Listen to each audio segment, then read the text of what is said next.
1번 밑줄 그은 사변의 결과로 옳은 것은 2번 경성 서울에서 있었네요. 사변은 작은 문제가 아니므로 대일본 황제는 이노우의 가오루를 조선국에 파견하고 대조선국 대군주는 김홍집에게 전권을 위임하여 토의 처리토록 임명하여 이렇게 되어 있습니다.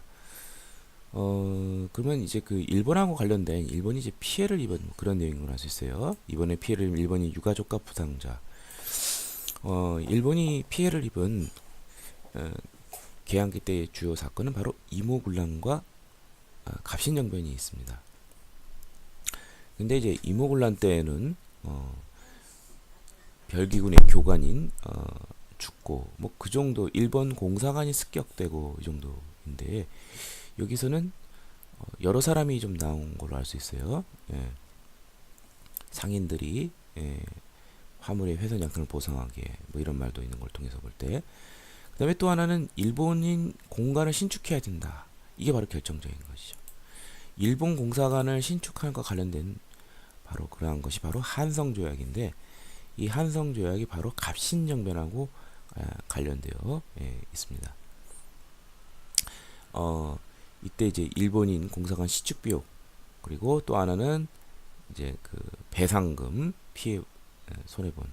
왜냐하면 갑신정변 때 일본이 군사적, 재정적 조력을 해줬기 때문에 청과의 교전 중에서 입은 피해를 우리에게 이제 뒤집어 씌운 걸 알 수가 있습니다. 그러면 이제 갑신정변에 대해서 찾아야 되는데 선택지에서는 5번이라는 걸 쉽게 알 수가 있죠. 흔히 3일천하라고 그러죠. 그리고 주동자인 김옥균, 박영여, 서재필, 서강범 등은 일단 모두 일본으로 망명했다가 서강범, 서재필 등은 이제 미국으로까지 가게 되었죠. 자, 그러면 이제 그 제물포 조약, 이모고랑 만든 제물포 조약에는 어떤 내용이 담겨져 있느냐? 여기는 핵심 내용이 여기도 물론 피해 보상은 있습니다. 근데 이제 죽은 개인에 대한 그러한 피해 보상과 그 다음에 또 하나는 일본 공사관에 경비병을 주둔한다. 요 내용이 나와 있어야 제물포 조약이 되겠습니다. 그래서 이것은 제물포 조약 관련된 이모군란인 갑신정변과 관련된 한성조약인 것을 쉽게 알 수 있습니다. 그리고 이때 이제 청과 일본 사이 또 하나의 조약이 있죠. 텐진 조약. 일단 양국군이 모두 철병한 다음에 조선에 문제가 생기면 공동으로 서로 알리고 파병한다는 그런 내용입니다. 자, 그러면 나머지 선지를 분석해보죠. 1. 신식군대인 별기군이 창설되었다. 개화정책을 담당하는 통리기무화문이 설치되었다. 김기수가 수신사로 일본에 파견되었다. 요 세 개는 모두 1876년에 있었던 강화도 조약 이후에 그런 후속 조치입니다. 강화도 조약 이후에 제일 먼저 이제 사신단으로, 예전에 이제 통신사인데 이제는 우리가 이제 좀 배워갖고 있는 입장이죠. 수신사를 일본에 파견하게 됩니다. 1차는 김기수 1876년, 2차는 김홍집 등이 이제 파견이 되었죠. 특히 2차 수신사로 파견된 김홍집이 1880년 이제 그 돌아왔을 때 조선책략이라는 것을 소개하면서 이것이 결국 여기에 나오는 러시아를 막는 계책 중에 친중국 결일본 연미방, 여기서 이제 러시아, 미국과 관련된 내용들이 이제 문제가 되어서 이만승 등 영남주생들이 1881년 영남 만인소 상소를 올리게 되면서 개화 정책에 반대하게 되죠. 자, 그 다음에 이제 제일 중요한 것이 이제 4번인데 강화도 조약 이후 개화 정책을 총괄하는 기구로서 통리기무아문이라는 걸 설치하게 됩니다. 그 전에는 뭐 의정부 육조 시스템인데 이제는 통리기무아문과 12사 산하의 그 부서를 설치하고요. 그 다음에 이제 군사제도 개편으로서 90군대는 5영이었는데 기존에 여기서 2영으로 축소하게 됩니다. 무의영과 장어영, 그리고 신식군대로 별기군이 창설이 되는데 이게 바로 1881년이고요. 그리고 이제 그 외국 문물을 배울 수 있도록 젊은이들을 외국에 파견하게 되는데 박정양을 조사로 삼아서 조사시찰단, 그 다음에 청해는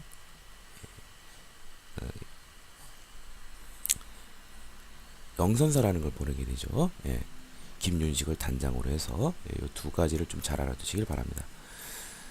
자, 그래서 정답은 5번 갑신정변에 대한 내용이었습니다. 다음 32번. 다음 상황이 나타난 배경에 대한 탐구 활동을 가장 적절한 것은 요즘 공주, 전주 등에서 장이 열리면 청상인들이 물건을 팔러 온다고 하네. 그렇다네 청상인들의 상권을 빼앗긴 조선 상인들이 많다고. 바로 이 공주, 전주 등 내륙 지역까지도 외국 상인들이 들어오게 되는 그것을 처음 뚫은 것이 청나라인데 이것이 바로 조총 상민 수륙 무역 장제입니다. 1882년 8월에 이제 체결했던 음력. 예. 이 조총 상민 수륙 무역 장정은 이모군란을 청을 이제 원병 요청해서 이제 진압을 해줬는데 이제 그 대가로 엄청난 경제적 특권을 요구하게 되죠. 즉 강화도 조약에서 일본이 많은 특권을 얻었다 하더라도 개항장 심리 내에 제한이 되어 있고 도성에 진출하지 못했는데 청상인들은 이 조총 상민 수륙 무역 장정을 통해서 호조 일종의 그 증명서만 가지고 있으면은 내지 교육이 가능합니다. 심리를 넘어서서 그 다음에 도성인 한성에도 점포를 개설한 한성 개장권, 또 한강 나루터 중에 하나인 양화진 이런 데까지도 청상인들이 최대 상권에 진출할 수가 있었습니다. 정답은 바로 4번이 되겠습니다. 이모군란과 결과로 체결된 협정인 청과의 조총상민 수륙무역장정이다. 자, 나머지 선제를 보면 1. 동양 척식 주식회가 설립된 과정을 정리한다. 1908년 일본의 이제 조선에 대한 토지를 관리하는 동양 척식 주식회사가 설립이 되어서 일제시대 때 이제 토지 조사 사업 등으로 인해서 수탈한 토지들을 관리하고 일본인 농민들을 이제 모으게 되는 그런 역할을 하게 되죠. 회사 설립을 신고지로 변경한 목적을 살펴본다. 일본이 이제 한일 병합 이후에 회사 설립을 방해하기 위해서 허가제인 회사령을 발표했는데 1920년에는 회사령을 폐지하고 신고제로 변경하게 됐습니다. 그 이유는 뭐냐면 1차 세계대전이 끝난 전후 호황 경제 위해서 이제 자본을 조선에 투하하기 위해서 그 기반을 마련하기 위한 것이었습니다. 그 다음에 고종이 러시아 공사관으로 피시한 이유를 찾아본다. 이것은 을미사변하고 관련되어 있죠. 1895년 양력으로 이제 10월에 부인인 후일 이제 명성 황후가 되는 민비가 일본인 낭인들 군인들에 의해서 무참히 살해당하고 얼마나 무서운 상황이었어요. 그래서 러시아 수병의 도움을 받아서 이제 러시아 공사관으로 피신하게 되는데 뭐 안전을 도모한 거는 괜찮지만 국왕이 궁궐 안에 없으므로 열강의 이권 침탈이 더더욱 강해지게 되죠. 다섯 번째 백동화가 제일은행권 일본의 법정 통화이죠. 교환된 시기를 검색한다. 이게 바로 화폐 정리 사업입니다. 1904년 8월 1차 한일협약에 의해서 재정고문으로 메카타가 오게 되는데 이 사람의 주도하에 이 화폐 정리와 황실 재정 정리 사업이 있게 되는데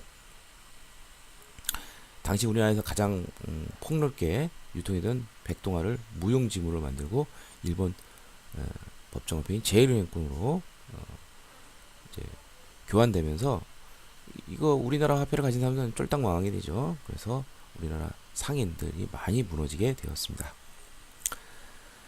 다음 33번. 가나 사이의 시계 볼 수 있는 모습으로 적절하지 않은 것은 본 덕원부는 해안의 요충지에 위치해 있고 이 덕원부라는 건 이제 원산을 말합니다. 이것을 빈도시 대비하는 방도는 인재를 선발해 쓰는 데 있고 그 핵심은 가르치고 가르치는 데 있습니다. 그래서 원산사에 학교를 설치했습니다. 이게 바로 1883년에 설치된 우리나라 최초의 근대식 학교인 원산학사가 되겠습니다. 그 다음에 경인철도에서 어제 개업 예식을 거행하는데 경인철도에서 개업식이 있으면 경인선이 개통이 된 거죠. 이게 1899년입니다. 자, 그러면은 이 시기는 1883년에서 1899년 사이에 선택지를 보면은 주로 신문물과 관련된 그런 내용이라는 것을 알 수가 있습니다. 자, 하나씩 보도록 하죠. 전신선을 가설하는 인물. 이 전신선은 청일 양국에 의해서 청은 저쪽 북쪽에서, 그 다음에 일본은 남해안 부산 쪽으로 이렇게 이어지죠. 의지와 부산 방면으로. 이게 대략 1884년에서 1885년 요 사이에 청일에서 이제 가설이 되었습니다. 이화학당에서 공부하는 학생, 1886년에 스크랜튼 부인 선교사인 최초의 근대 여성학교인 이화학당이 설립이 되죠. 예. 그러면은 요 두 개는 이제 해당이 되고, 그 다음에 제중원에서 치료를 받고 있는 환자. 제중원은 우리나라 최초의 근대 의료기관인 광해원이 1885년 1월에 창설이 되고 알렌에 의해서 동년 4월에 제중원으로 개칭이 됩니다. 역시 이것도 1885년 이후니까 가능하고요. 네 번째, 한성전기회사 창립을 협의하는 관리 이렇게 됩니다. 한성전기회사 이게 1898년 우리나라와 이제 미국인 콜브란 합작으로 세워지게 되는데요. 창립이니까 1898년 해당이 되겠습니다. 그래서 이제 전차가 이듬해인 1899년에 개통이 되기도 했죠. 자, 전부 맞았으니까 정답은 결국 5분밖에 없겠네요. 대한매일신보의 기사를 읽고 있는 교사이겠습니다. 영국인 기자 베데리에서 이제 창립이 된 이제 대한매일신보는 1904년에 설립이 되었습니다. 그러니까 여기에 해당이 되지가 않죠. 이후 1910년까지 가장 항일 언론적 성격을 띤 그러한 신문이라는 걸 우리가 알 수가 있습니다. 대한매일신보. 정답은 5번이 되겠습니다. 다음 34번. 밑줄 그은 이 개혁의 내용으로 오는 것은, 자, 근대 개혁 세 가지 내용은 꼭 알아야 됩니다. 물론 여기에 이제 광무 개혁도 추가되기도 하지만, 자, 그건 바로 뭐냐면 2차 갑오 개혁과 바로 을미 개혁이 되겠고요. 뭐 광무 개혁까지 해서 네 가지로 잘 알아두면 좋으실 것 같습니다. 그 중에서 이 세 가지 개혁, 갑오, 을미 개혁이 중요한데, 자, 갑오 1차 개혁을 한번 보도록 하죠. 1차 갑오 개혁에서는 정치, 경제, 사회 대변혁이 됩니다. 정치 쪽에서는 왕실 업무와 궁중 업무를 이제 국내부와 의정부로 분리하고요. 국왕이 대신들과 같이 협의해서 정치라는 어떤 입헌군주적인 그런 내용이 나옵니다. 그 다음에 과거제를 폐지하고 사회적으로도 이제 신분제, 공사노비를 혁파하고 구악습, 무슨 조언을 금지한다든지 여성의 재가를 허용하지 않다, 이런 것 등을 모두 폐지하게 됩니다. 그 다음에 경제적으로는 어떤 것이 있냐면 은본위 화폐제가 실시가 되고요. 화폐, 도량형 이런 것 등이 통일이 되고, 재정의 일원화, 탁지함으로 일어나가 됩니다.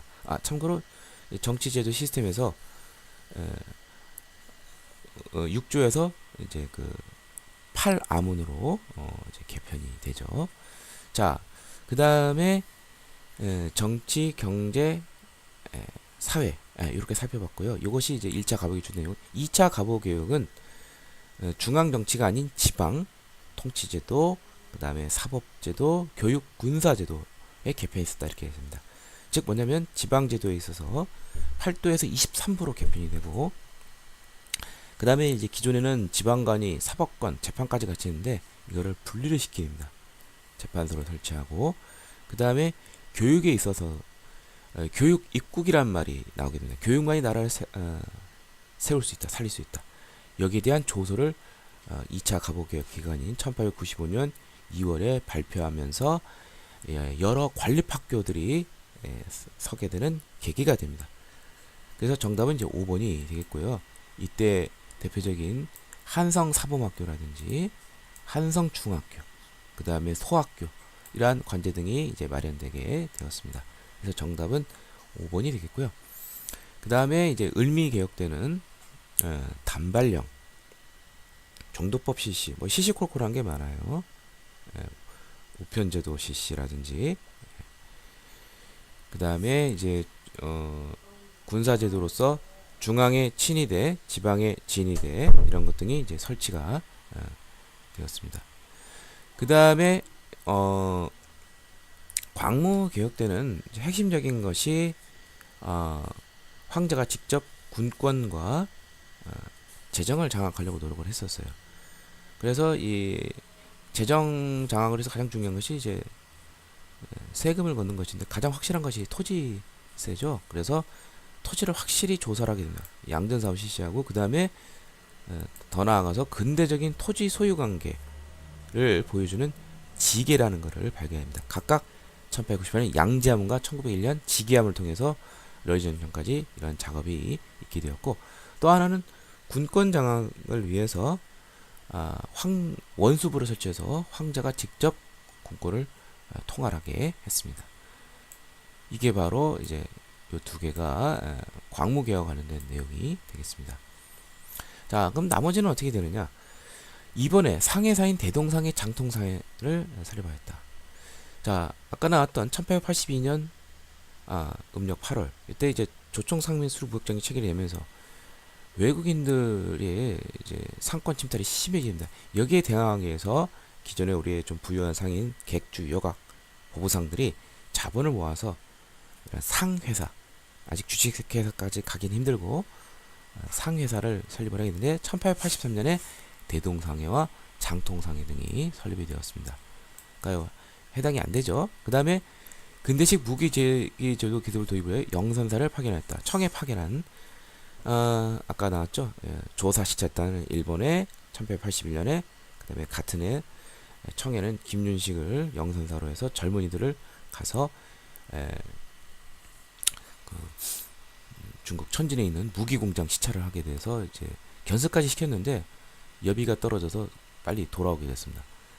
그렇지만 이것을 기반으로 해서 1880년에 우리도 무기공장인 기기창이 설치가 되었습니다. 자, 이렇게 한번 살펴봤고요. 자, 그 다음 35번 가단체에 대한 설명으로 오는 것은, 근대적 자주 독립국가를 꿈꾸다. 독립자가 나온다면 이제 독립협회가 가장 많이 나오게 되겠죠. 봐도 만민공동회, 관민공동회, 한국협회 습격과 단체에서 이런 것 등이 나오죠. 자, 이 독립협회는 자주국권, 자유민권, 자강개혁이 모토가 됩니다. 이것이 설립되는 계기는 1896년 2월 아간 파천으로 인해서 고종이 1년간 피신되면서 이 기간을 이용해서 많은 경제적 이권이 산림, 철도, 광산 등 이런 것이 외국에게 넘어가게 됩니다. 이렇게 흔들리는 우리나라의 주권을 수호하려는 단체가 바로 이제 귀국한 갑신정변이 미국에서 있다가 귀국한 서재필이 먼저 1896년 4월에 독립신문을 창간하고 동년 7월에 독립협회를 설립하게 됩니다. 자, 이들은 민의 어떤 힘을 이용하려고 했어요. 다수의 결합이 된. 그래서 만민공동회, 신문을 초월해서 만민공동회 집회를 통해서, 오늘날 이제 촛불시에 비슷하다고 보네요. 굉장히 막강한 영향력을 휘두르겠습니다. 그래서 이제 자주국권 운동을 전개하면서 러시아의 저정도 조차 이런 것 등 시도 등을 이제 무상케 하기도 했죠. 더 나아가서 당시 내각인 박정형의 진보정당인데 관가 교섭을 해서 관민공동회가 열리게 되고 1898년 10월 헌의 6조를 결의하게 되는데, 이때 핵심 내용이 바로 무엇이냐? 이제 그 입헌 군주제적인 요소로서 근대적인 의회를 설립하자는 것인데, 이게 바로 중추원 관제 개편을 통해서입니다. 여기 이제 3번에 나와 있죠. 이 추진을 했는데 11월에 동년 11월에 고종도 이것을 승인하게 됩니다. 그러나 보수 세력들은 이게 굉장히 위기의식을 느끼게 돼요. 이 민의 힘으로 이렇게 밀어붙이는 이러한 것에 대한 반동으로서 한국협회, 보부상 단체의 한국협회를 통해서 충돌케 시키게 되고, 정부 예산을 통해서 동년 12월에 독립협회와 만민공동회를 해산하게 되면서 이들의 그러한 근대적 개혁, 개화, 자강개혁은 무산이 되었습니다. 독립협회에 대한 설명이었습니다. 자, 그러면 이러한 계열의 단체들이 애국개몽운동이 계승이 되어지는데 현재 잘 나옵니다. 1. 고종의 강제 퇴위 반대 운동을 주장했다. 이것은 대한자강회죠. 1907년 고종의 강제 퇴위 반대하다가 해산이 됐죠.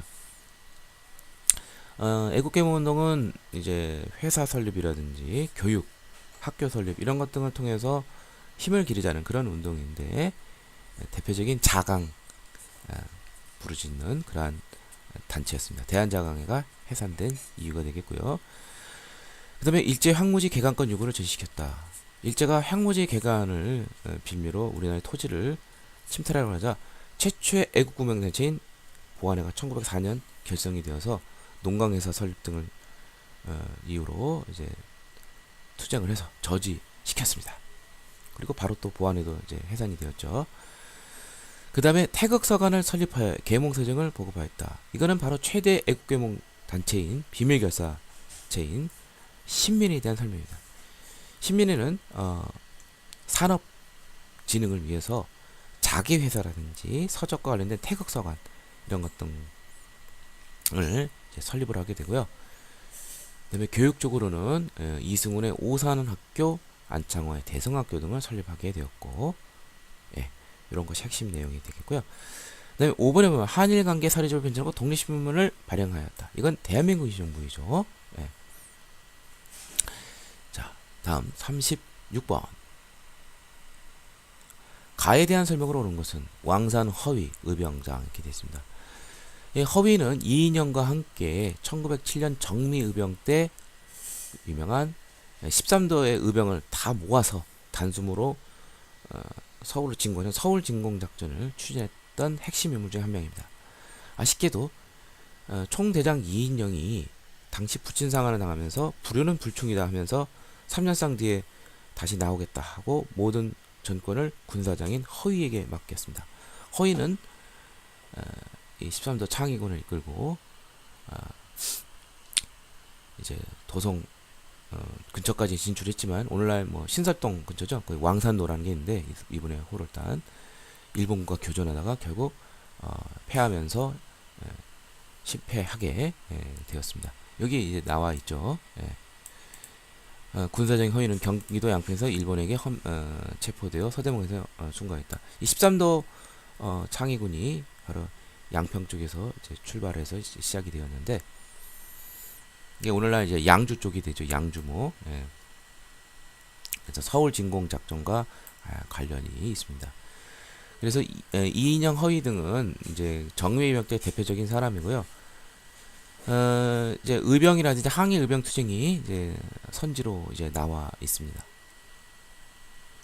자, 어떤 인물들이 나오나 보죠. 1. 봉오동 전투에서 일본군을 격퇴했다. 이것은 1920년 6월에 봉오동 전투 최초로 일본 대대병력을 박살낸 거죠. 바로 유명한 홍범도 장군이죠. 대한독립군을 이끌었습니다. 독립공채를 발행할 자금을 마련하였다. 자, 이거는 대한민국 임시정부의 재정 확보 수단이죠. 독립공채. 이거는 또 이외에도 이제 애국의원금 또 있죠. 고종의 해산 공고 조칙에 따라 해산하였다. 이거는 본격적인 최초의 항일의병인 이제 1895년에서 66년 사이에 있었던 을미의병이죠. 민비가 시해당하는 을미사병과 단발령이 문제가 됐었던 것이죠. 이때 이제 대표적인 의병장은 제천의 유인석, 춘천의 이소홍 등이 있었지만 위정척사운동의 일환으로 일어났기 때문에 봉건적 의식이 있었어요. 그래서 국왕이 해산하라고 했더니 진짜 해산한 그러한 한계를 보여주고 있습니다. 그리고 정답은 이제 4번인데 이제 여기서도 이제 문제점이 이 13도 창의군이 전원 다 양만 유생 출신이에요. 그래서 전투력에 강한 홍범도라든지 신도석 이런 평민 출신 의병장들이 배제되고 이인영 같은 경우에 불효는 불충이라면서 최고 지도자가 낙향을 하는 그런 좀 본이 되지 못하는 모습이 한계점이기도 했습니다. 이 정미의병 때는 이제 그 고종의 강제 퇴위와 군대 해산이 이제 원인이 돼서 해산된 군인까지도 참여하게 되는 규모가 큰 전쟁이었지만 이러한 조직 내에 이제 그 아니 또 양반 유생적인 그런 전근대적인 사고의 한계를 보여주고 있습니다. 5번에는 조선 총독부에 국권 반환 요구서를 제출하였다. 이건 바로 독립의금부를 세운 바로 임병찬에 대한 내용이죠. 고종의 밀지를 받아 의병을 모아서 대한제국을 다시 재건하려고 하는데 역시 이 복벽주의의 그런 한계, 정근대적인 한계가 있죠. 그래서 그냥 전투를 하면 됐지 뭘 조선 총독부에 국권 반환 요구서를 제출하는 그런 뭐 정정당당한 대의명분적인 그런 것은 좋지만 바로 발각이 돼서 결국 Y가 되고 말았습니다. 바로 최익형의 수제자 중에 한 명인 바로 임병찬의 독립의금부이다. 1910년대 비밀결사 조직이 하나가 되겠습니다. 대표적인. 다음 37번 가에서 마에 들어갈 내용으로 오는 것은 1910년대 국외 독립운동 전개 지역. 자 여기 이제 1, 2, 3, 4로 보면 제1조 5조가 제외로 되니 용정, 연길 이게 바로 간도를 둘러날 때 북간도 지역이 되겠습니다. 여기 2조의 3원벌은 바로 서간보, 백두산을 중심으로 할 때 동북 쪽이냐 서쪽이냐를 놓고 볼 때 이건 서간도가 되겠고요. 그 다음에 도쿄 1번, 3조 하와이, 미주, 1조 연해주 이렇게 정리를 할 수가 있습니다. 자 하나씩 보도록 하죠. 1. 가 신흥 강수소를 세워 독립권을 양성하였다. 이 북간도 쪽에 단체 학교를 살펴보면은 이제 경학사라는 단체 말 그대로 밥 갈면서 공부를 한다. 신민회 소속인 이회형 형제와 이시영 등 이상용 등 독립 지사들이 이곳에 많은 돈을 투자를 해서 일종의 하나의 큰 집단촌을 형성하게 되죠. 그리고 학교로는 신흥 강수소 이게 후일 신흥 무관학교로 개칭이 되는데 그래서 독립군을 양성하게 됩니다. 근데 그것은 삼원보 서간도 삼원보이지 북간도 용정이 아닙니다. 자 2번 서전서숙을 설립하여 민족교육에 힘쓰다. 이 이상설의 서전서숙 김야견의 명동학교 이것은 북간도 쪽의 대표적인 교육기관이고요. 북간도 쪽에서는 꼭 알아야 될 단체 중에 하나가 이쪽의 대종교 단체인 중강단 이 설립이 됐고 나중에 북롱은 전사로 개평이 되죠. 그러니까 용정이만 해답이 되는데 도쿄라고 했으니까 틀렸고요. 그 다음에 유학생을 중심으로 28 독립선언을 발표했다. 1919년 3.1운동 한 달 전에 28 독립선언 최팔룡 백관수 등의 이것은 이제 도쿄가 되겠죠. 틀렸고 라 대조선 국민군단을 결성하여 박영만의 대조선 국민군단 1924년 군사훈련 시했다. 이건 미주 쪽이 되겠죠. 하와이. 근데 3원 버렸으니까 틀렸고요. 그 다음에 대한광복군 정부를 수립하여 무장 독립전선 준비하다. 뭐 다 틀렸으니까 정답은 5번밖에 없네요. 연해주 쪽, 이른바 신안촌, 블라디보스톡 쪽에 단체들이 있는데 한번 정리해 보면요. 가장 먼저 설립이 된 것이 1910년 6월에 13도 의군, 그 다음에 성명회, 그 다음에 1911년 권업회, 1914년 대한광복군정부 이상설에 권업회가 좀 더 확장이 되고 무장적 성격을 갖게 되는 것이죠. 광복군이란 말이 나와서 무장 독립까지 정부 조직처에 좀 더 확장된 형태가 됩니다. 그 다음에 대한광복군 정부가 이후에 이제 1919년 임시정부 중 세 개 중 하나인 대한국민의회 이런 것 등이 대표적인 연해주 지역의 단체다. 이렇게 이해하시면 되겠습니다. 자, 그 다음 38번 가민족운동에 대한 설명으로 옳은 것은 자, 뭐뭐에 대한 반대측 의견을 종합한 건데 두 가지 논점이 있는 것 같다. 하나는 일본 측이나 관청의 일부분에서 일종의 일본 제품 배척 운동으로 간주하고 불온한 사상을 공격하고 자, 일본 제품을 배척한다는 말은 역으로 우리 토산품, 국산품을 애용한다는 것이죠. 또 하나는 사회주의자 중 일부 농객이 주는 것인데 유상계급, 부르주아를 위한 것이다. 사회주의자들은 무상계급을 중시하는데 이건 부르주아를 위한 것으로서 비판을 하고 있는 것이죠. 이것이 바로 1920년대 우리 국산품을 애용하자는 바로 물산 장려 운동이 되겠습니다. 조만식을 중시하는 물산 장려회가 기초가 돼서 1923년 조선물산 장려회로 개편이 돼서 전국적으로 확대가 되었던 그러한 운동입니다. 이때 구호는 조선 사람 조선권. 우리가 만들고 이런 것을 우리가 쓰자는 그런 구호가 되겠죠. 그래서 정답이 4번이 되겠습니다. 자, 그러면 나머지 민족운동, 사회운동을 보도록 하죠. 1. 조선노동총동맹의 주도로 추진했다. 조선노동총동맹이면 노동쟁이 쪽이 되겠죠. 원래 이제 노동쟁이, 소작쟁이와 관련해서 농민운동, 소작쟁이, 노동운동, 노동쟁이.